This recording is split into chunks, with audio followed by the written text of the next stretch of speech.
মধ্যরাতের কোনো জনবিরল সড়ক নয়, বরং সন্ধ্যার জনাকীর্ণ সড়কেও অপরাধী কতটা ভয়হীন তার প্রমাণ এই ছবি। ছবিটি ঢাকা চট্টগ্রাম মহাসড়কের নারায়ণগঞ্জের মদনপুর এলাকায়। ছিনতাইকারীর হাত থেকে নিজের রুটিরুজির একমাত্র সম্বল সিএনজি অটোরিকশাটি বাঁচানোর আপ্রাণ চেষ্টা করছিলেন চালক, কিন্তু তার ভাগ্য ভালো। সিএনজি চালকের সহায়তায় এগিয়ে আসেন পেছনেই থাকা যাত্রীবাহী একটি বাস। এই ঘটনায় জড়িত ৩ ছিনতাইকারীর পরিচয় পেয়েছে পুলিশ।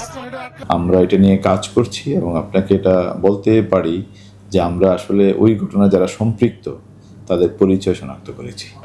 নারায়ণগঞ্জ এলাকায় এমন ঘটনা নতুন নয়। একটু রাত হলেই অপরাধীর অভয়ারণ্যে পরিণত হয় ঢাকা চট্টগ্রাম মহাসড়কের এ অংশটি। অবাধে চলে চুরি ছিনতাই।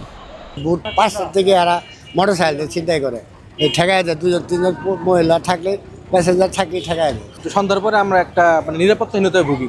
ছিনতাইকারী সংখ্যা অনেক বেড়ে গেছে। আসলে এগুলার ছিনতাইকারীতে কোনো পরিচয় নাই, তাদের বিরুদ্ধে আমরা থানায় অভিযোগ করবো, কার বিরুদ্ধে অভিযোগ করবো, কার নামে মামলা করবো। তো এই ক্ষেত্রে দেখা যায় যে প্রশাসনের কাছে কেউ যায় বা আমরা যাই, গেলে দেখা যায় তেমন রেসপন্স পাই না। আগে 999 ফোন দিলে হয়তো রেসপন্স পাইতাম, এখন তাও পাই না। স্থানীয়দের অভিযোগ, রাতে সড়কে চেকপোস্ট থাকে ঠিকই, কিন্তু তৎপর থাকে না পুলিশ।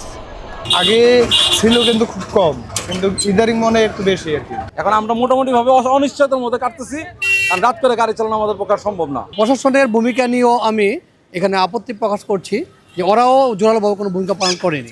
গুরুত্বপূর্ণ এই মহাসড়ক সহ নারায়ণগঞ্জের আইন শৃঙ্খলা পরিস্থিতির উন্নয়নে বিভিন্ন পদক্ষেপ নেওয়ার কথা জানালেন এ কর্মকর্তা। আমাদের তৎপরতা আছে বলে এরকম একটা শহরে, এরকম একটি জেলায় এত যেখানে অধিবাসী মানুষ বসবাস করে, সেখানে এই অপরাধের যে মাত্রা, এইটা আসলে আরও বেশি হতে পারত।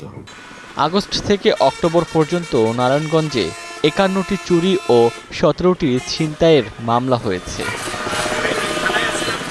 Desk report, star news.